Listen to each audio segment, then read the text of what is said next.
Muy buenas noches. Mi nombre es Ángel Pardo, secretario de Cultura de la Casa del Preso. Una vez más, sentimos galardonados con la presencia del Instituto de la Memoria Histórica Cubana contra el Totalitarismo, que en esta ocasión tienen como invitada a la destacada autora del libro, profesora Lucy Girolamo, quien nos va a disertar sobre el mismo. Siéntase como en su casa, esta es la casa de todos, y a Pedro Corso, presidente del instituto, para que dé comienzo a la actividad. Muchas gracias.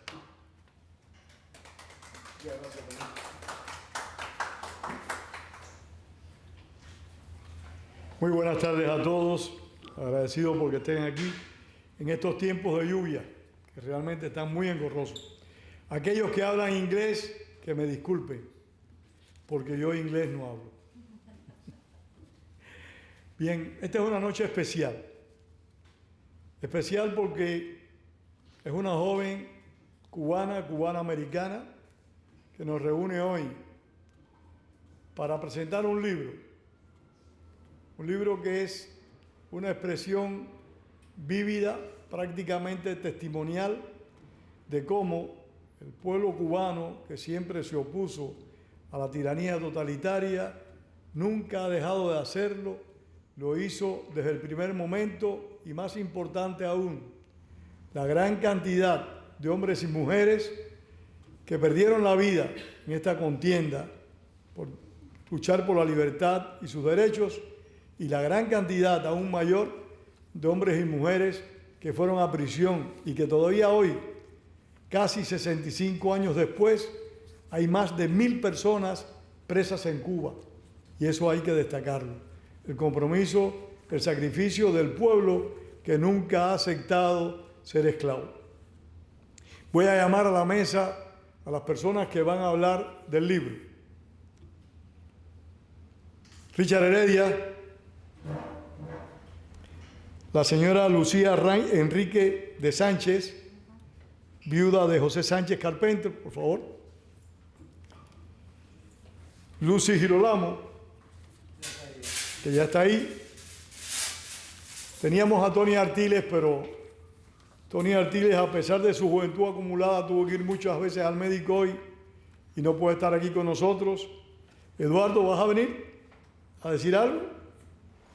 Quédate ahí, te llamamos. La presentación de hoy está muy ligada al movimiento 30 de noviembre, una de las agrupaciones más heroicas de la lucha contra el castrismo.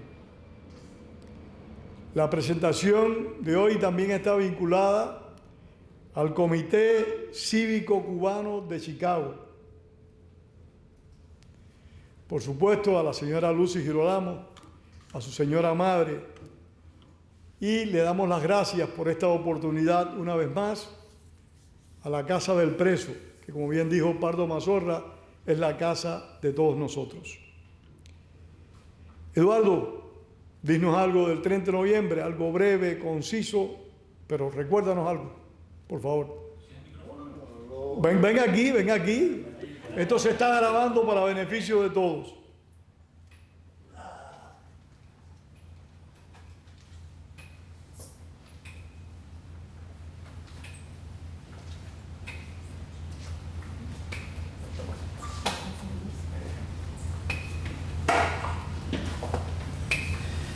Buenas noches. Bueno, ¿qué puedo decir a este grupo de hermanos que están esta noche aquí con nosotros? Si casi todos han vivido parte de la historia que yo mismo viví en el proceso de lucha. ¿Qué puedo decir del 30 de noviembre? Puedo decir que en el año 60 un grupo de estudiantes, que éramos 5, donde estaba José Heredia, estaba René Ramírez, estaba Julio Vidó, estaba yo, nos sentamos a pensar qué podíamos hacer, porque veíamos que las fuerzas comunistas estaban acaparando todo lo que era la relación, las instituciones que tenían relación con el pueblo.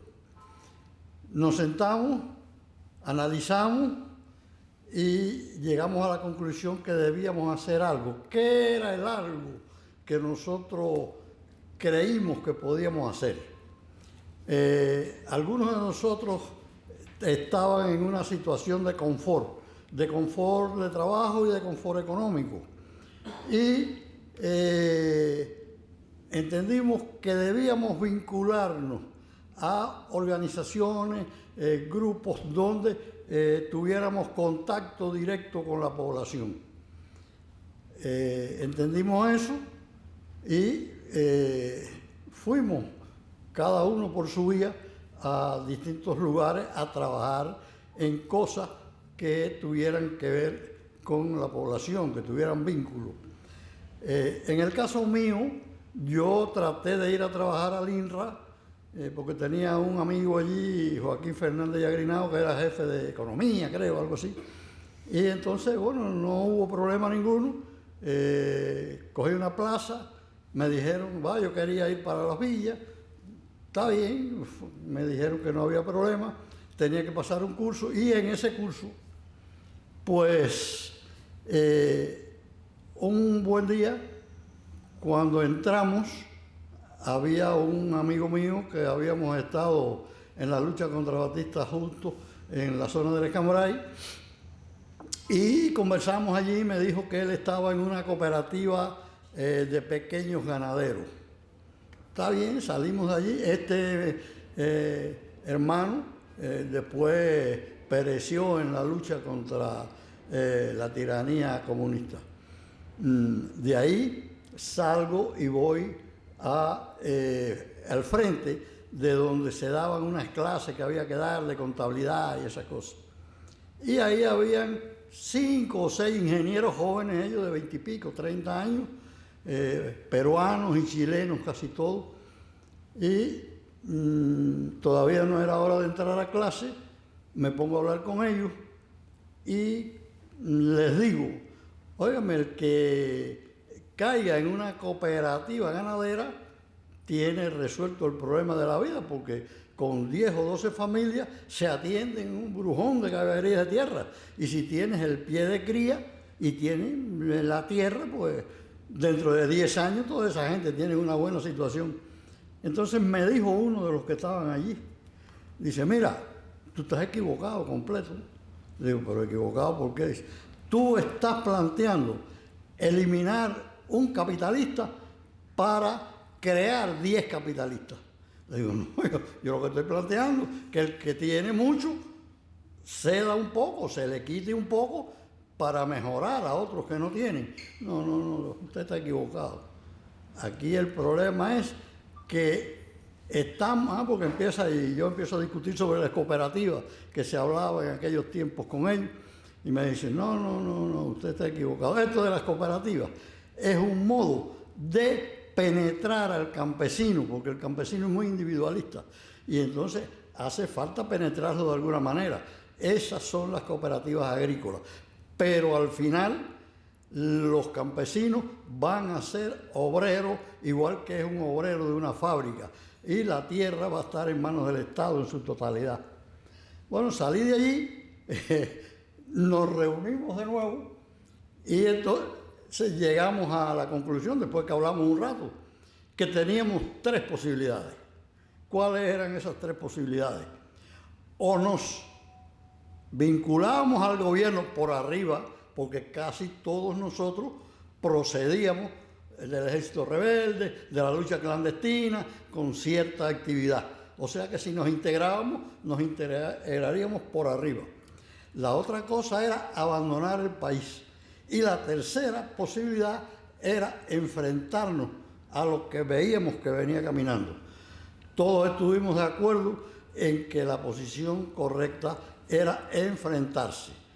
Así, empezamos nosotros a luchar, buscamos dónde podríamos encajar mejor y entendimos que el movimiento 30 de noviembre, que había surgido de la clase obrera, donde 28 de 30 y algo federaciones habían empezado a conspirar, habían creado el movimiento 30 de noviembre. Y ahí nos iniciamos nosotros como combatientes del 30 de noviembre. Y todavía estamos en ese combate. Vamos a ver hasta dónde podemos llegar. Muchas gracias.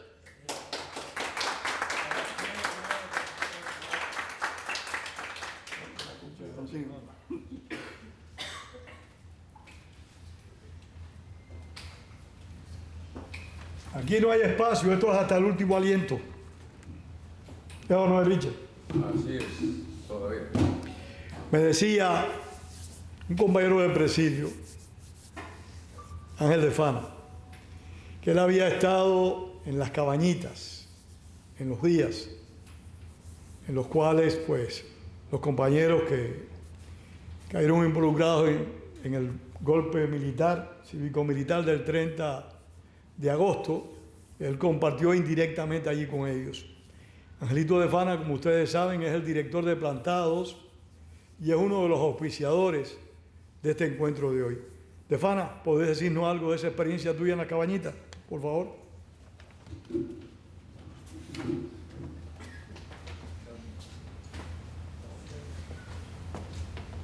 Son recuerdos inolvidables. Yo caí preso el 10 de septiembre en La Habana, o sea, 10 días después del 30 de agosto. Y después supe lo que había pasado, porque no había información. Sabíamos que algunos, o sea, a mi organización había sido invitada, pero no habíamos participado en la acción. Pero sí supe, y yo le contaba a Pedro que yo recuerdo estando en las cabañitas, era un lugar de interrogatorios que no sabemos dónde estaba, hay varias opiniones, pero íbamos cubierta la cabeza de la seguridad del Estado en La Habana hacia ese lugar que sabemos que estaba fuera de La Habana, en el campo, pero fuera, no muy lejos de La Habana. Y yo escuchaba, yo recuerdo, le decía a Pedro, a alguien, nosotros le decíamos las caballerizas, porque supuestamente eran una finca y la celda, uno de ellos estuvo también allá, y nosotros le decíamos las caballerizas, porque eran caballerizas, donde estaban los caballos en algún momento y después estábamos nosotros. Y yo recuerdo a alguien tosiendo y la voz hablaba, y ese fue fusilado. Yo no sé quién fue, yo sencillamente no sé quién es, pero nunca lo vi preso. O sea, de la misma forma que después cuando estuve en Isla de Pinos, vi a varios compañeros que habían estado en la causa del 30 de agosto, algunos estuvieron allí porque sí casualmente nos encontramos dos de los presos del 30 de agosto conmigo, y después nos vimos en Isla de Pinos. Y esa es la experiencia que yo tengo, ¿no? O sea,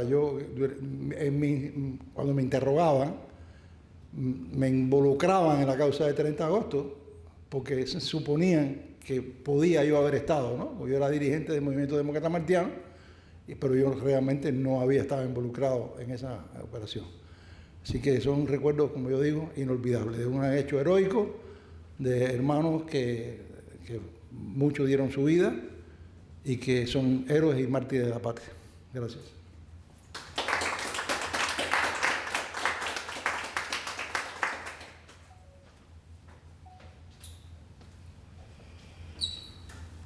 Vamos a escuchar ahora a un hombre que conoció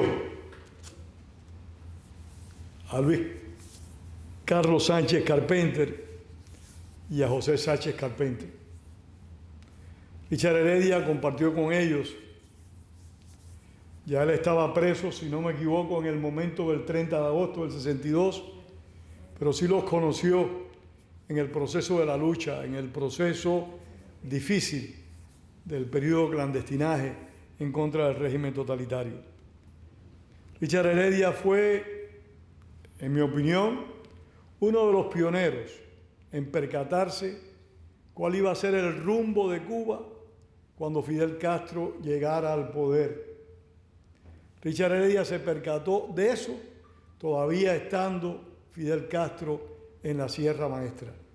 Conozco 2 testimonios de personas que tomaron esa opinión a partir del momento que se entrevistaron con Castro en la Sierra Maestra. El ya desaparecido Rogelio Cisneros y Richard Heredia, que por suerte está con nosotros, y queremos que nos hables de estos 2 hombres notables que estuvieron involucrados en el 30 de agosto, Richard.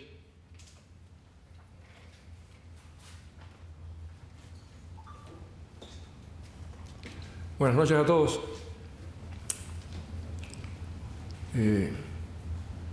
A esos 64, 63 años más o menos, desde el 1 de enero de 1959. Hay 2 factores importantes que determinan la necesidad de evitar que un individuo que caminaba hacia establecer un gobierno de absolutismo en el país se saliera con la suya, variando por completo el verdadero pensamiento de la juventud cubana, que había tomado la decisión de enfrentarse a una dictadura porque habían violado la Constitución y que quería realmente restablecer la Constitución. Pero en el señor Fidel Castro no había esa intención en lo más mínimo, a pesar de que se disfrazaba de que era defensor de la Constitución. O sea, mentiroso. Yo pude conocerlo por una simple razón. Me salí del segundo frente de Fran País, donde Raúl Castro era el comandante, y donde me elevaron al grado de subteniente y me fueron a imponer los grados. Iban Raúl Castro, Belarmino Castilla, comandante, y Enrique Luzón. Yo me estaba bañando en el patio del campamento y me avisan: oye, ahí está Raúl y viene con esta gestión. Y digo: yo no quiero que me impongan ningún tipo de condecoración ni grado, porque yo no vine aquí a formar parte de un ejército para sustituir a otro ejército. Yo vine aquí a establecer las bases para restablecer la Constitución. Digo: no dejes abandonar esas, no hagas esto, no crees una situación aquí que puede ser problemática. Y digo: bueno, la única condición es que no voy a aceptar imponerme ninguna insignia, ni me voy a poner el uniforme completo. Es la razón por la cual yo nunca me pondré un uniforme militar. Y Raúl Castro estaba en el salón de entrada y venía con la gaceta oficial donde aparecía mi nombramiento. Entonces, yo a los 2 comandantes le dije: ustedes son testigos de que yo estoy bajo protesta y no voy a usarlo. Y si ustedes me ven, no me pueden castigar tampoco. Y Raúl se comió de que sí, que yo había aceptado. A los 30 días, yo me las valgo para salir del segundo frente e ir a la ciudad como coordinador provincial del 26 de julio. Y cuando llego a Santiago de Cuba, le digo a la que fue mi esposa, que era mi compañera de lucha, digo: vengo a Santiago porque he conocido a Raúl Castro y no podemos confiar en él. Solamente me resta conocer a Fidel Castro para saber si se puede confiar en estos señores. Y así fue. Fui a una misión a la Sierra Maestra y ahí pude conversar con el señor Fidel Castro en distintas ocasiones. Es muy largo todo el proceso, pero de todas maneras, para que sepan en qué consiste esto. Para el triunfo de la revolución había que producir una huelga general, de acuerdo con el ejército rebelde. Yo, por orden de la columna número 1, yo organizo la huelga general junto con el resto del 26 de julio y muchas otras personas. Y se llega a la conclusión de que estamos ready para la huelga general, que iba a ser la notificación a Fidel se hace el 31 de diciembre de 1958. En la refinería de Santiago de Cuba, en Santiago. Entonces, en la madrugada, el siguiente día, Fidel dormido, yo había recibido ya una notificación de un ex soldado del ejército de Batista que se había pasado a nuestra fila, que ya tenía noticias de que Batista se había ido. Y nadie en el campamento sabía eso. Y él lo sabía porque tenía una radio. Y me dice, se fue Batista. Y yo, en lugar de ir a ver a Fidel Castro y decirle, se fue Batista, me senté en la puerta, en la baranda de la frente de la puerta donde estaba durmiendo Fidel. Mi razón es la siguiente. Si ese señor sabe que Batista se fue y tenía un radito, y Fidel tiene varios radios y se comunica con todo el mundo, y se había reunido con Augusto Martínez Sánchez en el mismo carro donde andaba yo, y Augusto Martínez Sánchez le estaba dando información de lo que estaba pasando, yo consideré que Fidel sí sabía que Batista se había ido. A las 6 de la mañana aparece Pardo Ayala diciendo, Fidel, Batista se fue. Y Fidel empieza a acusar al CIA y a Barquín. Y vamos para Santiago, Richard vamos para Santiago, declara la huelga. Ese anuncio de la huelga general que él dice, no la organizó. La organizaron la gente del movimiento 26 de julio y ciertos elementos del movimiento obrero fundamentalmente. Y el Partido Comunista se abroga la facultad de que dio esa huelga. Y el Departamento de Estado y toda la prensa mundial dicen que Fidel dio una huelga, produjo una huelga general. Eso no es verdad. Ahora bien, cuando se estaba preparando la huelga general, el Partido Comunista va a verme a través de su secretario general en la provincia de Oriente para solicitar el que, en el caso de la huelga general al caer Batista, ellos querían que aceptáramos que el 30% de la dirección de sindical fuera para ellos. Ahí hubo un choque, tuvimos varias, no es el caso explicar todo lo que se habló, pero hubo un choque. Y yo no acepté. Hubo amenazas de todo. Pero da casualidad que he podido saber más tarde que lo mismo se había discutido entre el secretario general del Partido Comunista, Carlos Rafael Rodríguez, y un delegado de la Unión Soviética en una reunión en la sierra donde estaba presente el Che Guevara en la puerta y Fidel con esos dos señores.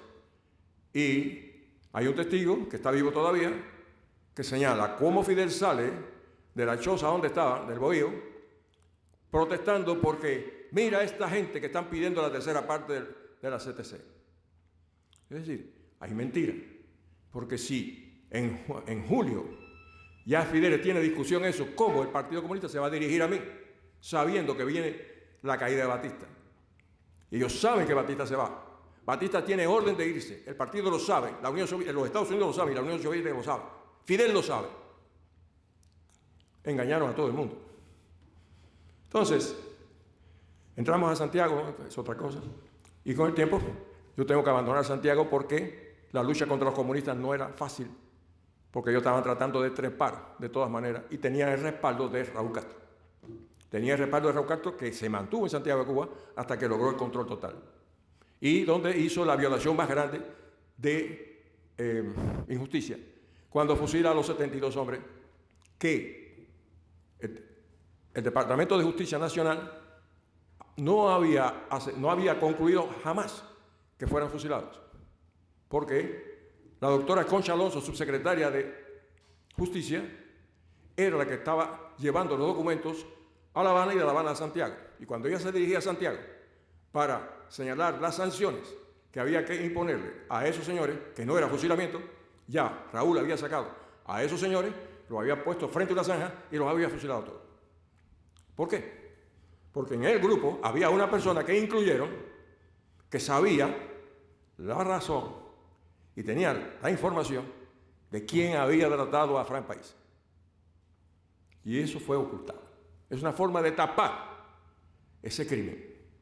Es decir, el régimen siempre fue criminal para mí desde ese punto de vista siempre. No obstante, el asunto no era enfrentarse, sino era cómo evitar que tomaran el poder. Y la primera lucha era tomar el control de la universidad. y tomar el control del movimiento obrero. Yo me dedico a la cosa estudiantil y logramos absoluto control del movimiento estudiantil hasta que faltó las elecciones de la Universidad de La Habana. ¿Cuál era el propósito? Terminar, si ganábamos, que la íbamos a ganar las elecciones de la universidad, podíamos convocar a un congreso internacional en América, excluyendo a los comunistas, que se podía hacer en Guerra Fría, para determinar qué exigirle a los Estados Unidos para evitar que hubiera revoluciones procomunistas en el continente. Cosa que realmente lo hicieron más tarde los chilenos. Ese era el proyecto. Se filtró algo y provocaron entonces inmediatamente, Raúl Castro y Fidel Castro provocaron el Congreso de Juventudes Latinoamericanas en el Stadium de La Habana. Y ahí fue que se produjeron las 10 leyes revolucionarias donde intervinieron todos. Entonces, eso trae como consecuencia que en la lucha por la universidad, Fidel impone, a través de 20.000 subterfugios, que sería largo contar hoy, pero para violar la autonomía universitaria y eliminar a elementos que podían respaldarnos a nosotros, dando órdenes específicas de que éramos enemigos de la revolución ya. Y todo aquel que era miembro del Ejército Rebelde fue sustraído de las candidaturas nuestras. Pero con todo eso ganábamos. Fidel traiciona cuando él acepta, sale un discurso, un documento, donde pide que haya una solución de aclamación. Y personalmente yo acepto eso, porque pensaba ganar la asamblea.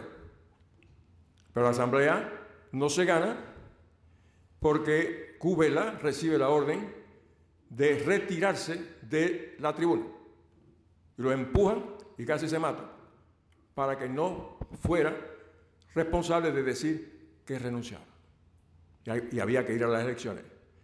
Entonces, esa situación nos lleva a que hay que hacer rápidamente campaña para ganar. Teníamos todo para ganar, pero en las noches hubo un movimiento de fuerza clandestina de la inteligencia del gobierno con vista a evitar que el resultado a la prensa saliera en favor nuestro. Y así es como se anuncia que Cubela ganó las elecciones. Lógicamente, eso trajo como consecuencia que nosotros ya estábamos disgustados extraordinariamente. Y al otro día cae preso Huber Matos. Ya había habido una tentativa de conspiración en Santiago de Cuba, y dentro del ejército rebelde se estaba moviendo mucha fuerza de elementos de acción contra los comunistas, principalmente los sindicatos. El día 1 de enero, por la noche, se celebraron elecciones en casi todos los sindicatos de Santiago de Cuba. Y se ganaron las elecciones. Y el Partido Comunista no pudo ganar ninguna. Esa fue la primera señal de que los comunistas no podían ganar las elecciones a nivel nacional. Me retiro, ya retirada de la universidad, había que decidir qué hacer. Bueno, crear un frente de la universidad para evitar que la FEU tomara caminos de izquierda o derecha, si mantuviera una línea firme, central, a lo cual se negó el señor Cubela. Y los católicos tampoco aceptaron, que habían ganado varias escuelas junto con Cubela, porque nos tuvimos que enfrentar a los católicos equivocados, a los comunistas de acuerdo, que habían engañado a los católicos, señalando que muchos candidatos eran católicos y realmente eran comunistas. Eso pasó con Ricardo Alarcón. Y así sucesivamente. Caído Huber Matos, se rompe la posibilidad de un golpe de Estado que estaba generándose. Y Fidel sabe y se da cuenta que está en candela, hablando vulgarmente. Por tal razón, nos damos a la tarea de ver qué hacer y con quién reunirse, porque con todo el mundo no se podía hablar. El pueblo estaba enajenado con Fidel Castro.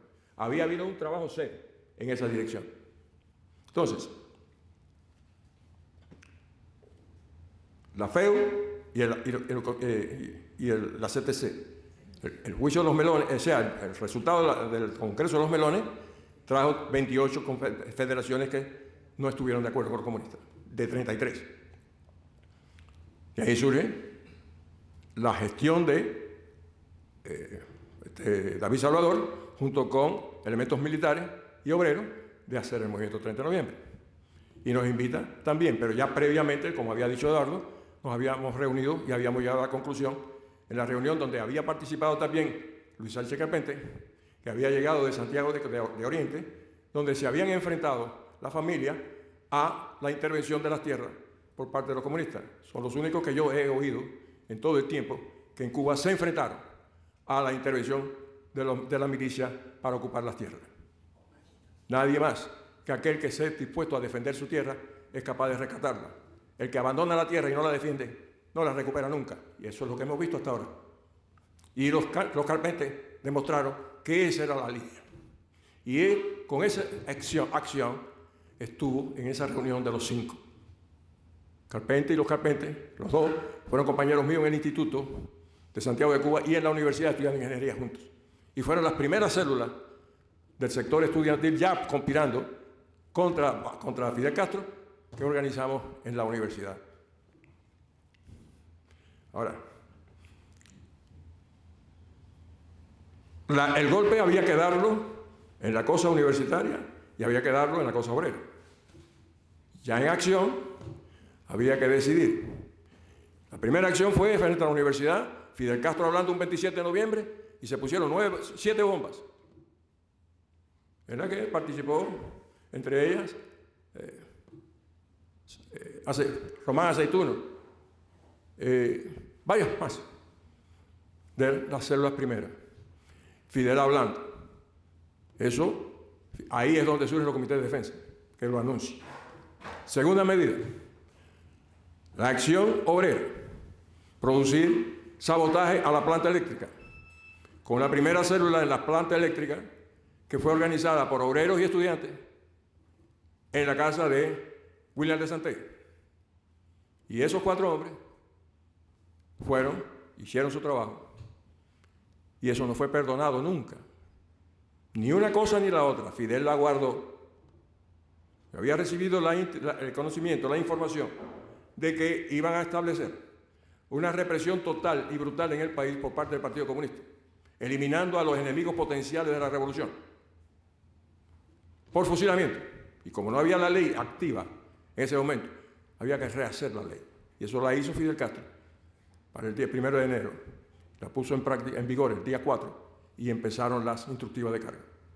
¿Quiénes fueron los primeros en ser eliminados? Células estudiantiles y obreras que habían dado los primeros golpes contra la tiranía. Esa es una de las razones fundamentales por la cual el movimiento 30 de noviembre siguió convirtiéndose en una fuerza que era imbatible, porque surgían de la base del pueblo, de la base de las instituciones. No era un grupo de intereses personales, ni nadie aspiraba a nada absolutamente. Todo el mundo estaba dispuesto a morirse. Y eso fue discutido en esa reunión que mencionó Eduardo ahorita. Sabíamos que el paso que dábamos traía la muerte, porque no podíamos esperar más. Bien. Ante esas condiciones se va a producir un fenómeno. Caemos presos. Los primeros muertos, fusilados el 18 de enero de 1961. Los eléctricos y estudiantes. Bien. Caemos presos y llegamos a la isla de Pinos. La acción del 30 de noviembre y otras organizaciones más, auténticas, y el movimiento MRP, MRC, MRR, y los martianos, toda esta gente funcionaron masivamente y era un peligro. El gobierno no podía controlar eso, sino era con una represión brutal. ¿Cuál fue la represión brutal? Sabían que había una conspiración. Hubo delaciones. El gobierno la supo con tiempo. Luis Sánchez Carpente sabía y supo quién era el delator y no quiso darlo a conocer todavía hasta que no pasara el proceso. Eso se lo dijo a Julio Vidó antes de salir al juicio. No regresó, lo fusilaron. Bien. ¿Qué pasa inmediatamente? En Isla de Pino, que había miles de hombres, se produce una huelga de protesta. No por eso, sino no se sabe por qué se produjo una huelga, yo no le puedo decir. Alguien recibió alguna orientación, algo pasó, pero se produjo una huelga. Pero ¿cuál fue la reacción del gobierno? Llevar a Isla de Pino, a William Galvez, con la orden directa de Fidel Castro de eliminar todo vestigio de resistencia en la prisión, con tanques, ametralladoras y divisiones militares. Esa era la orden. La supe por qué, porque William Galvez se lo dijo a un compañero mío de prisión que era amigo de él, que lo llamó y estaba preso junto conmigo y le dijo, esto es lo que va, la orden que tengo es esta. Pero ¿qué más pasó?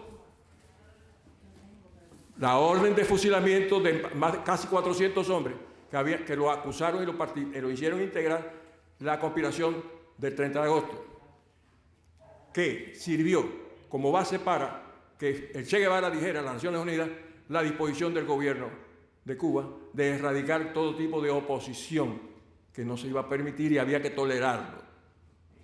Eso brutalmente fue hecho. Y cuando eso se logró, vino la represión contra los alzados en el Escambray. 65 millones de dólares para acabar con el Escambray, que ya no tenía respaldo. Es decir, que el hecho del 30 de agosto es la demostración de que estuvimos a punto y por una simple delación perdimos la oportunidad de dar el golpe final. Eso nos advierte que en el futuro tenemos que tener cuidado de saber pasos que damos, con quién hablamos y para qué servimos. Eso es lo único que le puedo decir.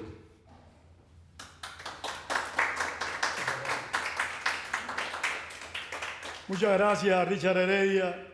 Lamentablemente todas estas cosas tienen un tiempo. Richard tiene mucho que contarnos, muchas vivencias, muchas experiencias, pero tenemos otras personas que hablar. Y una, muy en particular, la señora Lucía Enríquez de Sánchez, viuda de José Sánchez Carpenter, aquí presente, que nos va a hablar de su experiencia directa en el 30 de agosto. La presencia de la mujer cubana en una circunstancia muy especial que puso a la dictadura en una situación bien difícil. Señora. Gracias. A usted.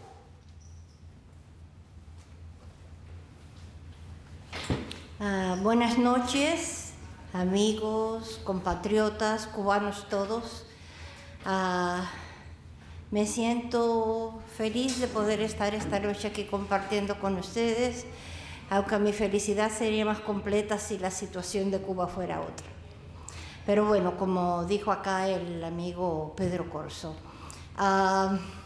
mi hija Lucy, hija que nació del matrimonio de un preso político, hermano de un fusilado, a consecuencias del 30 de agosto.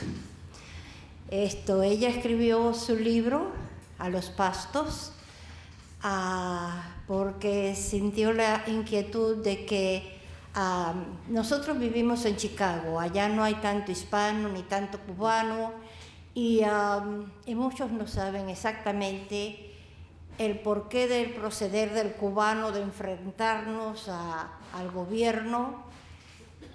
Muchos no entienden lo que es el comunismo y desgraciadamente estamos en peligro acá. Me perdonan si alguien no está de acuerdo conmigo. El 30 de agosto fue una fecha trágica. Sí, estaban todas las organizaciones que luchaban contra el gobierno, se unieron, nos unimos, mejor dicho, para dar un golpe que fuera decisivo, que tambaleara al gobierno, si no es que lo tumbaba de una vez, por lo menos lo tambaleara. Pero desgraciadamente siempre han existido los infiltrados, gente con malas intenciones, gente sin escrúpulo, y el golpe ese fue abortado porque hubieron infiltrados que denunciaron. Hubieron muchos presos, a Luis, que cuando eso era solamente un compañero de lucha y después pues ya en el cielo se convertiría en mi cuñado. Era el dirigente de la sección estudiantil a nivel nacional. Cayó preso, cayó también Teresita, de las mujeres, como dijo Pedro. También dieron su paso al frente, muchas sufrieron de una cárcel horrible. La prisión para el hombre fue horrible, no menos horrible fue la de las mujeres, que siendo mujeres por nuestra constitución más débil, pues no soportamos, nuestros cuerpos no están supuestos a enfrentar los castigos violentos y los abusos que cometió la dictadura contra nosotras. Yo fui una de las pocas afortunadas que no cayó presa, pero sí tuve muchas amigas, hermanas de lucha, como Teresita Bastanzuri, que hoy día se encuentra en un centro para ancianos, o sea, desvalida. Está Nieves y Llobre, que era como mi hermana, y me enteré hace pocos días también que está muy mal de salud, está en hospice, y como ellas muchas mujeres que... Hubo una mujer que perdió su criatura y perdió su vida en el presidio. El presidio político fue horrible, de hombres y de mujeres también.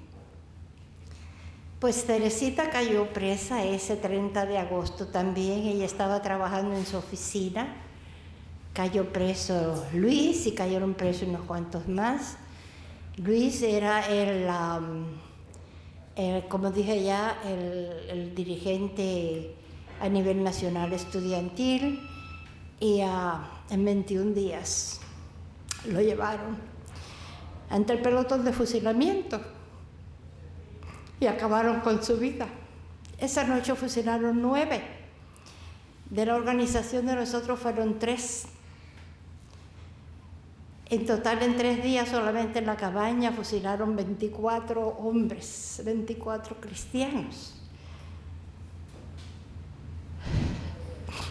Que la aspiración que teníamos era derrocar el comunismo, porque como bien dijo Heredia, Fidel Castro traicionó al pueblo de Cuba. Pero bueno, yo no voy a hacer esto mucho más extenso. Mi hija les va a narrar también sus experiencias y le va a dejar comunicar a ustedes su sentimiento. Pues aquí los que estamos, casi todos fuimos compañeros de lucha, presos políticos, y pues no está oculto para nadie, no es oculto para nadie todo lo que se ha sufrido y sigue sufriendo el pueblo de Cuba, que sigue siendo encarcelado, atropellado, maltratado, asesinado. Y también quiero mencionar que nosotros allá en Chicago, nuestro hermano más conocido por Bonnie, José Francisco Lamas, él está muy al pendiente de todo esto también, ha contribuido con nosotros.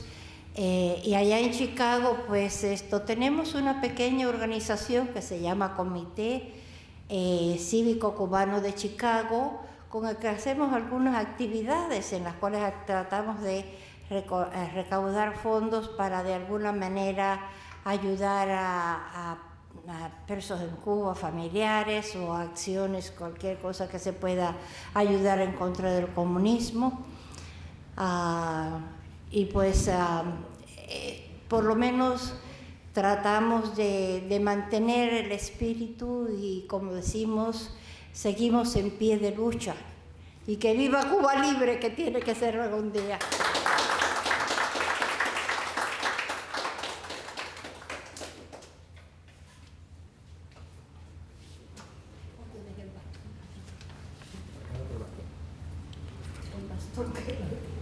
Fíjese si se emocionó que se lo olvidó.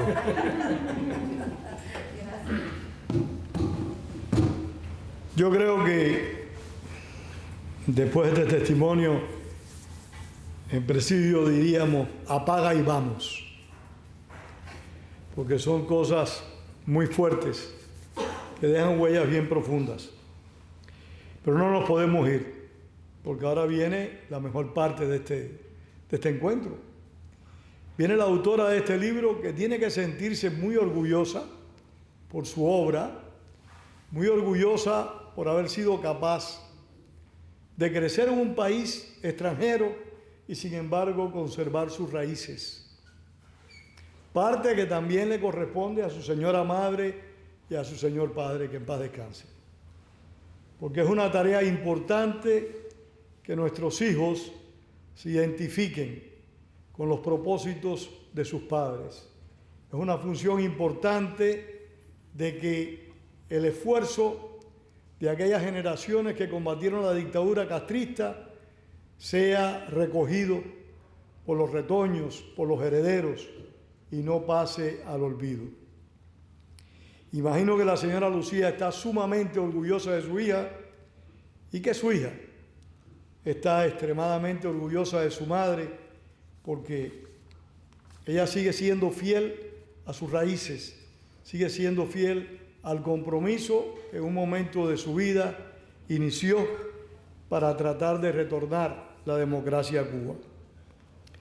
Lucy Girolamo, la autora de A los Pastos, después quiero que ella me explique por qué se llama así el libro, A los Pastos, que ella nos los diga.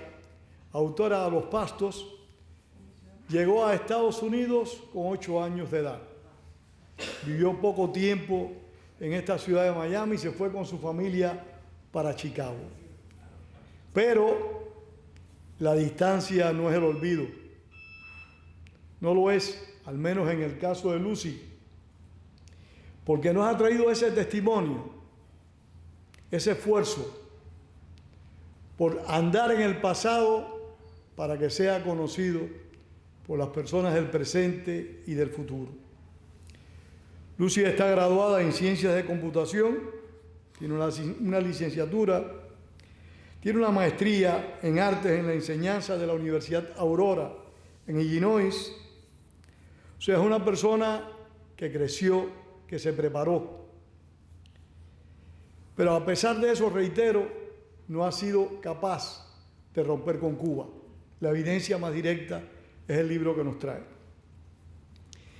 Ella me dio a mí un gran honor y una gran satisfacción cuando se puso en contacto con Ángel de Fana y conmigo para que nosotros promoviéramos la presentación de este libro. Confianza que te agradecemos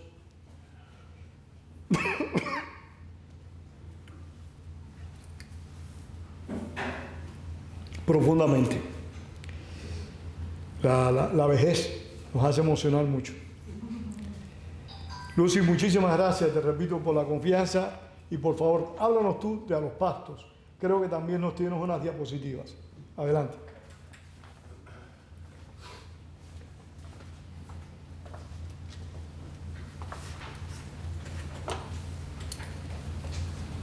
Buenas noches.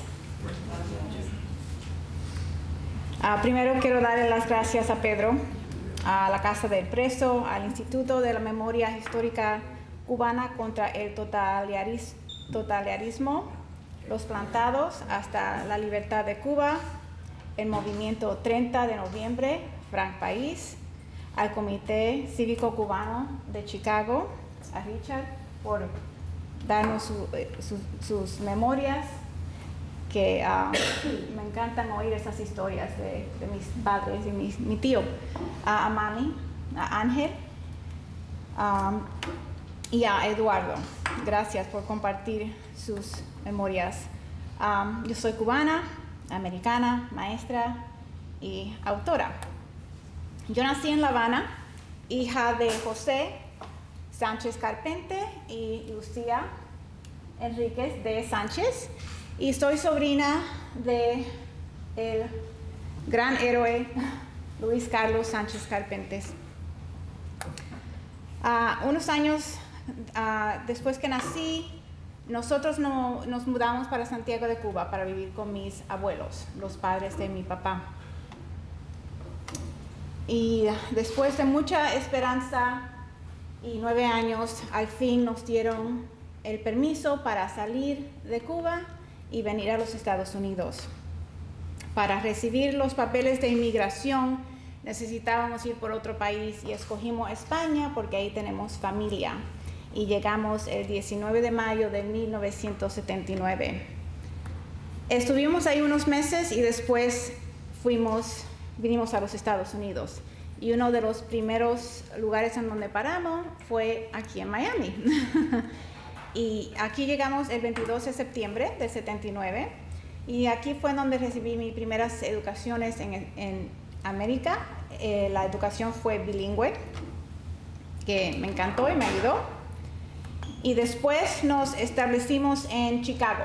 Fuimos a Chicago para estar con mi tío y mi tía. Y también recibimos mucha ayuda del compañero de guerra de mis padres, que mami mencionó ahorita, José Lamas, que muchos lo conocen como Bonnie. Ahí en Chicago abrazamos la cultura americana, pero aseguramos a seguir con las costumbres cubanas.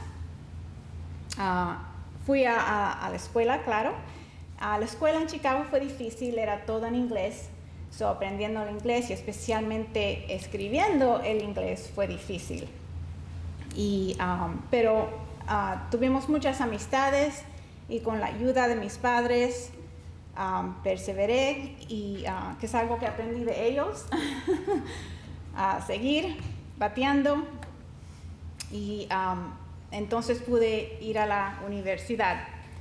Y ahí es donde tuve mi primera experiencia con la escritura. En una de las clases tuve que escribir un cuento. Y decidí escribir un cuento de mi papá.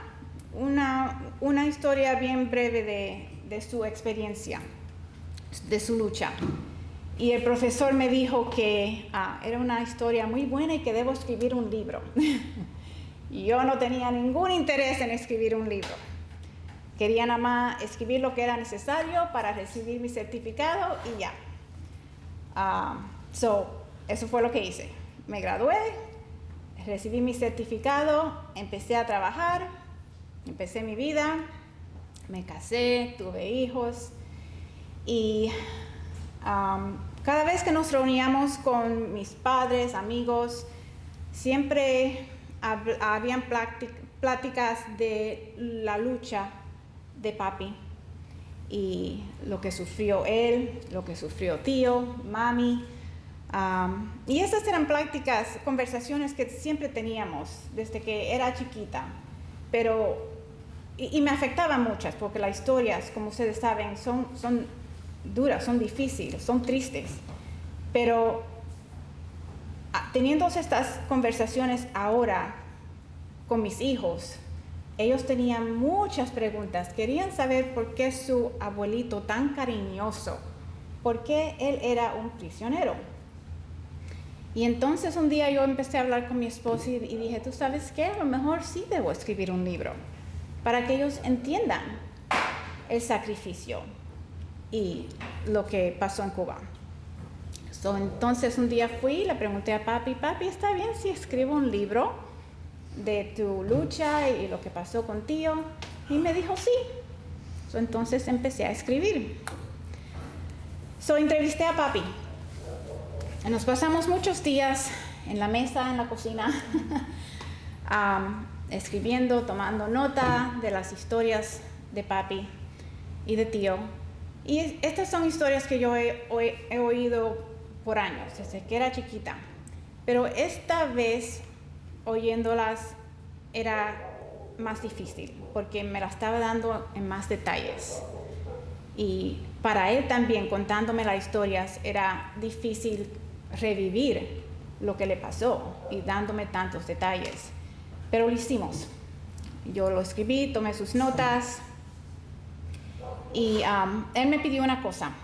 Me dijo que por favor que cambiara los nombres de los personajes. Papi siempre, igual que tío, siempre pensaba en otros. Y él quería proteger sus compañeros de guerra. Por ellos y por las familias que todavía estaban y están en Cuba. Yo le dije, sí, no hay problema, voy a cambiar los nombres y los cambié todos, y los personajes principales en la historia son los nombres de mis hijos. Y también me contó las historias en más detalle de mi tío. Y para él, igual que para mí, era muy difícil. Desde chiquitica, pero especialmente ahora, me sentí más triste que no pude conocer este gran patriota. Un señor que todos decían que era tan alegre y tan afectuoso. Me dolía mucho que nunca lo conocí. Pero lo hice, escribí todos sus detalles y sus historias. El proceso me tomó como 10 años. Y en el 2014, papi falleció. Y porque yo creo que aunque sea por un año, no pude regresar al libro. Era muy, muy difícil, me dolía mucho. Pero el mundo seguía, y las cosas en el mundo entero, en Cuba, como estaban sucediendo, yo me convencí que tenía que terminar el libro. Le dije a papi que lo iba a hacer, tenía que hacerlo en honor a papi. Hice más entrevistas con compañeros de él, con Bonnie, que fue un gran compañero de los dos de guerra. Hice más investigaciones y escribí un montón de versiones y ediciones del libro. Y también me hice parte de un grupo de escritores en una ciudad cerca a mi casa. Y ellos me ayudaron a hacer el libro y mi escritura perfecta, con la ayuda de ellos. Y escribí el libro como no ficción creativa. Y eso quiere decir que es una historia real, pero escrita como un cuento. Al fin lo terminé. En marzo 2020, el día 3 de marzo, el cumpleaños de mami, fue que lo lancé. Terminé el libro en primer lugar por mis hijos, para que ellos sepan el sacrificio de su abuelo y para que sepan la historia de su herencia. Y terminé el libro también para educar al mundo. Necesitan saber de Cuba. Y también lo terminé por mis alumnos. Como soy maestra, yo quería ser un modelo para ellos. Lo publiqué con un editor híbrido. Lo hice con esta compañía porque lo más importante para mí era que este libro era mi propiedad, porque es la historia de mi papá. Todo es mío, o de la familia. Al fin terminé el libro en inglés, porque yo quiero educar el mundo, y la mayoría de la gente en el mundo hablan inglés. Los cubanos ya sabemos la historia, los demás tienen que saber la verdad.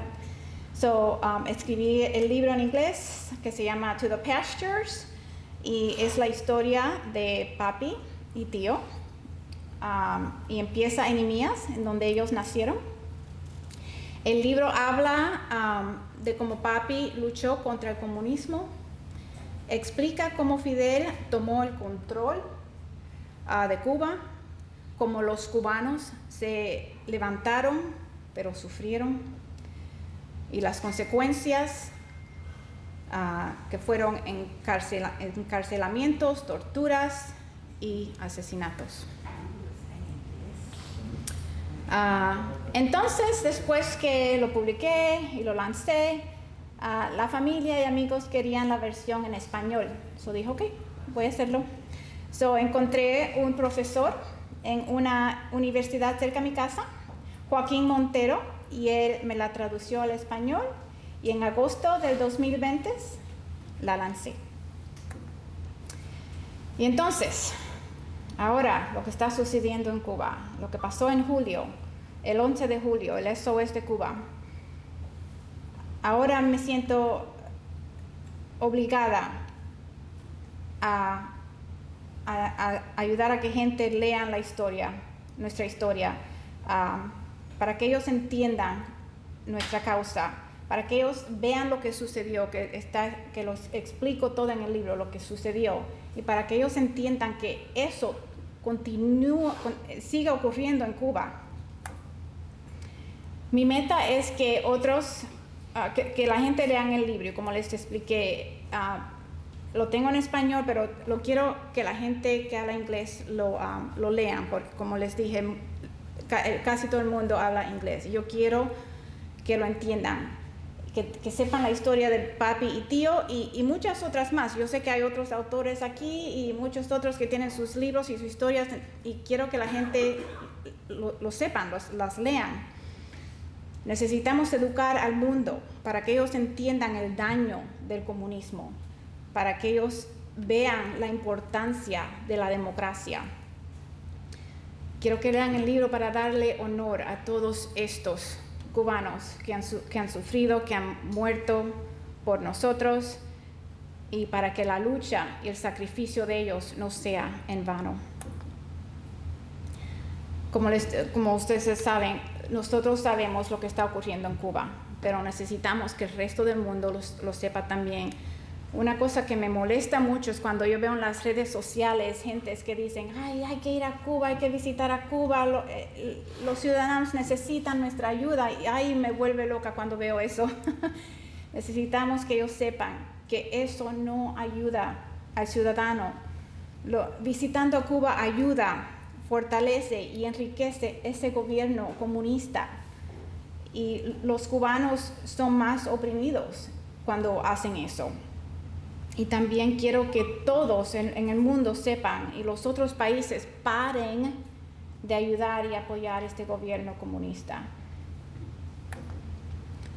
Y espero que compartiendo mi historia y las otras de otros, ojalá haciendo esto un día nuestra Cuba pueda ser libre otra vez y nosotros podemos visitarla y disfrutar de su belleza.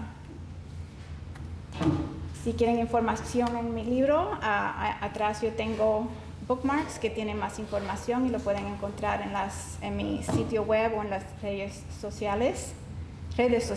Yo también ahora acabé de poner el libro en inglés en Kindle y quiero hacer la versión en español también pronto en Kindle. Muchas gracias.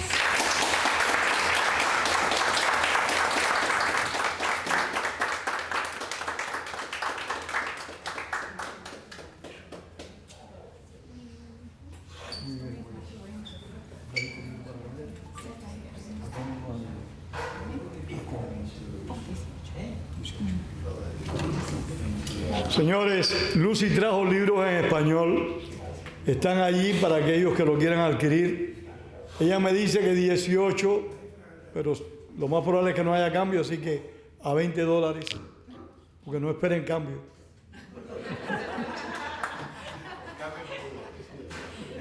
Así que adquieran el libro, ayudemos al artista cubano.